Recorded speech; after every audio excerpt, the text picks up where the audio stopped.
दिसतोय ना मी दिसणार असं तू बरा सर, कल्याणच्या बुद्धभूमीचा जो विषय होता तो मार्गी लागलेला आहे. तुम्ही सुद्धा या ठिकाणी आणि बालाजी किनीकर यांनी जे निवेदन दिलं होतं, काय नेमकं त्याच्याबद्दल? कल्याणमध्ये अशोकनगर, वालधुनी, कल्याण पूर्व या ठिकाणी 30 एकर लँड जमीन ही मोकळी आहे. अनेक वर्षापासून त्या ठिकाणी बौद्ध बांधव कार्यक्रम घेत असतात, सण साजरे करत असतात आणि आता त्या 30 एकर जागेवर काही लोक अतिक्रमण करण्याचा प्रयत्न करत होते. काहींनी अशा वावड्या उठवल्या की ही जागा आता सरकार ताब्यात घेऊन व्यापारी संकुलन किंवा इतर काहीतरी त्या ठिकाणी उभारतील, मग आपल्या जागेवरचा हक्क हा सुटला जाईल. आणि म्हणून त्या ठिकाणी आंदोलनही करण्यात आलं आणि त्यानंतर हा समाजामधला असलेला रोष आणखीन पसरू नये यासाठी खासदार श्रीकांत शिंदे साहेबांनी विनंती केली आणि त्यांच्या सूचनेनुसार मी माझ्या दालनामध्ये श्रीकांत शिंदे साहेब असतील, आनंदराज आंबेडकर असतील, भंतेजी असतील, तिथलचे आणखीन गायकवाड म्हणून आहेत ते आहेत, अनेक जण, अनेक मान्यवर आला आणि सरकारी अधिकारी म्हणून कॉर्पोरेशन आयुक्त, पोलीसचे अधिकारी, कॉर्पोरेशन म्हणजे माझ्या डिपार्टमेंटचे प्रधान सचिव अशा सर्वांची एक जॉईंट बैठक कलेक्टर सहित घेतली होती.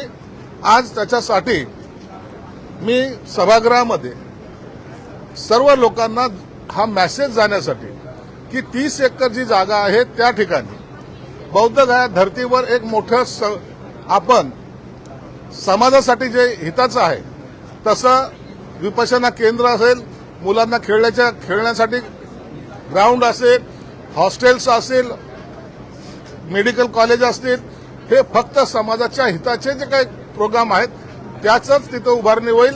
इतर कुणालाही ती जागा दिली जाणार नाही. जी मागणी तिथलच्या फाउंडेशनने केलेली आहे की जागेवर सातबाऱ्यावर नाव लागावं यासाठी सुद्धा मी कलेक्टरांना सूचना दिलेल्या आहेत. जे काही कायदेशीर कारवाई करता येईल त्या संदर्भाचा अहवाल 2 आठवड्यामध्ये देण्याच्या सूचना त्यांना दिलेल्या आहेत. आज या सभागृहामध्ये बालाजी किनीकरने हा प्रश्न उपस्थित केला, त्याला उत्तर म्हणून सरकारकडून मी निवेदन सुद्धा केलेलं आहे.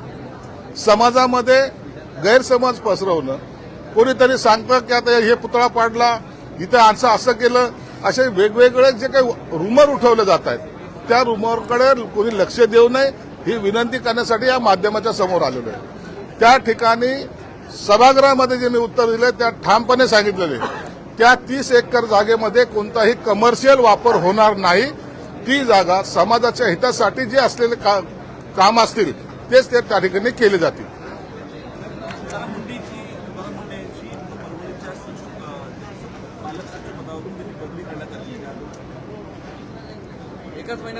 एकाच महिन्यामध्ये पालक सचिव पद हे एवढं जरी महत्वाचं नाही, पालक सचिव वगैरे जे काय तिथलची ऍडजस्टमेंटनुसार केली गेली असेल, परंतु त्याला एवढं जास्त महत्व हे दिले जात नाही. पालकमंत्री तिथं असतात म्हणून हे जास्त त्याला एक सहकारी असला पाहिजे म्हणून सचिव पदाचा तिथे नियुक्ती केली असते.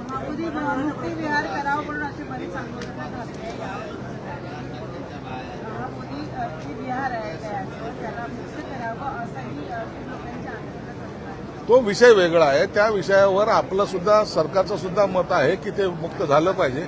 आणि आता पुढच्या आठवड्यामध्ये बौद्ध गयाला 10 एकर लँड त्या सरकारकडून घेण्यासाठी मी स्वतः बिहार गव्हर्नमेंटला विनंती करायला चाललेलो आहे आणि 10 एकर लँड घेऊन बौद्ध गया येथे समाजासाठी राहण्यासाठी सुविधा उपलब्ध करण्याचा सरकारचा मानस आहे. संजय राऊतांनी आज एक फोटो पोस्ट केलेला आहे पिस्तुलीसह. तरी संजय दिना पाटील यांनी दिलेल्या धमकीनंतर संजय राऊत यांचा तो फोटो समोर आलेला आहे आणि अप्रत्यक्षरित्या कुठेतरी कोणाचा प्रकार आहे का हा? संजय राऊतचे कालपासून मी स्टेटमेंट पाठतोय. एक वेगळीच कॉमेडी महाराष्ट्रामध्ये सुरू झालेली. भाषाचा आता कुठंही चांगलं सुसंस्कृतीचं कुठं राहिलेलं नाहीये. दिना पाटलांनी काल काहीतरी प्रश्न उपस्थित त्या बोलले, त्याला उत्तर संजय राऊतने दिले. खरं तर दिना पाटीलांनी संजय राऊतचं टीआरपी वाढवलं आणि त्याच्यात आभार मानले पाहिजे. आता संजय राऊतने आजही कुठेतरी पिस्तूल दाखवली. हा सगळा मानसिकतेचा प्रकार आहे. अशा प्रकारे महाराष्ट्रामध्ये राजकारण ना पूर्वी केलं गेलं ना केलं जाणार. परंतु काही लोकांना आता काही जर केलं तरी काही होत नाही या आविर्भावामध्ये आता बंदुका प्रेसमध्ये दाखवायला लागलेत. माझ्याकडे 2 रिव्हॉल्वर आहेत. आता मी रोजच घेऊन फिरू काय? परंतु अशा प्रकारचा बालिशपणा मला वाटतं राजकारण्यांनी करू नये. आणि त्यांनी केला तो त्यांचा असलेला स्वभाव आणि त्यांनी त्या पद्धतीने दाखवलेलं ते रिव्हॉल्वर आहे.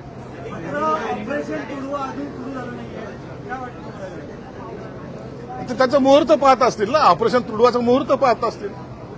सुरू करावं ना कुठेतरी. कोण कुणाला तुडवतंय ते त्या टायमाला दिसून येईल.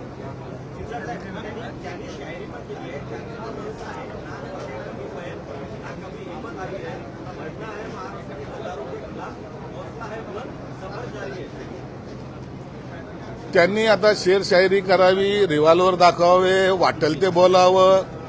त्यांच्याबरोबर आता त्या बोलण्याला कितपत सिरियस लोक घेतात.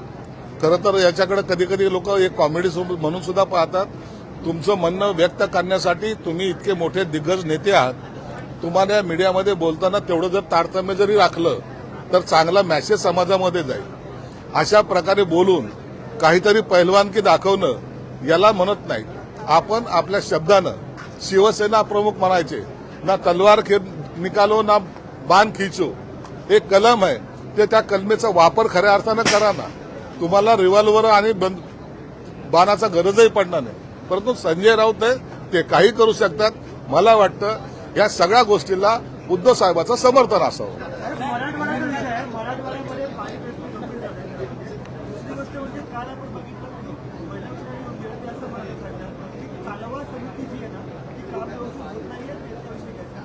आता सध्याच्या घडीला पाणी यावं यासाठी प्रत्येक शेतकरी असेल, सर्वसामान्य माणूस असेल, आकाशाकडे डोळे लावून बसलाय. बाकीचे जे काही प्रोजेक्ट आहेत ते तर सुरू करावेच. परंतु पाण्याची समस्या ही गंभीर होत चाललेली आहे. सरकार सुद्धा या बाबतीत चिंतेमध्ये आहे.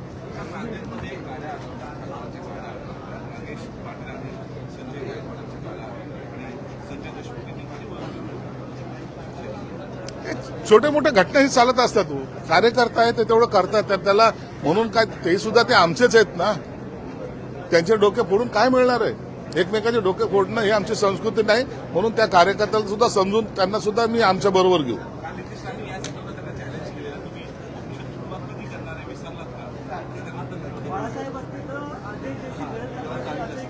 अरे बाळासाहेब होते. बाळासाहेबांनी बोट जरी वर केलं तर सगळे कार्यक्रम व्हायचे. आता यांच्याकडे बोटं राहिलेलं नाही. आता हे बोटं घालण्याचे कामं चालू आहेत. म्हणून ते ह्या गोष्टीवर आता तुम्ही पाहतायत ना. म्हणून आता ह्या राजकारणाची दिशा ही एवढी बदलत चाललेली. कधी कोण काय बोलेल काय भरोसा आहे का? सकाळी एक जण बोलतो, दुसरा तिसरा एक बोलतो, चौथा एक रडतोय. काय चाललंय का हेच कळत नाही. पण संजय नावामध्ये काही आहे का? कारण जे संजय बाबा सगळ्या संजयला बदनाम नको करू ना. एखादा चांगला संजयचं नाव सुद्धा घे ना. राजकारणामध्ये आता सभागृहामध्ये जवळपास 16 संजय आहेत. म्हणून सगळ्या संजयला एका संजय बरोबर एका पारड्यामध्ये तोलू नका एवढं तुम्हाला विनंती.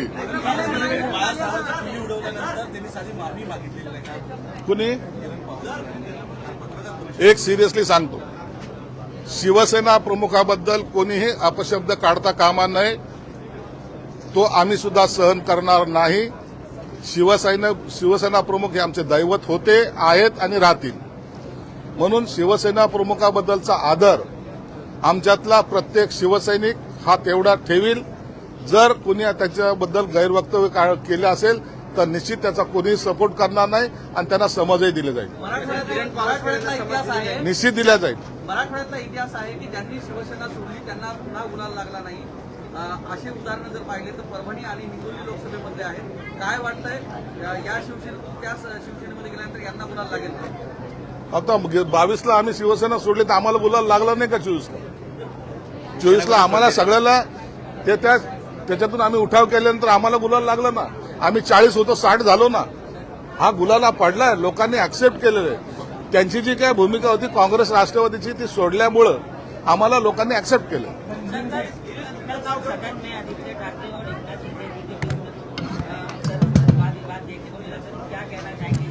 अरे आदित्य ठाकरे बच्चा है, उसके साथ क्या बात करेंगे? उसको अभी मैच्योरिटी आने के लिए अभी बहुत देर है। ऐसे बच्चों ने ऐसी बातें करना उचित नहीं है, तो भी अब उसको समझ आने में थोड़ी देर लगेगी, चलता है।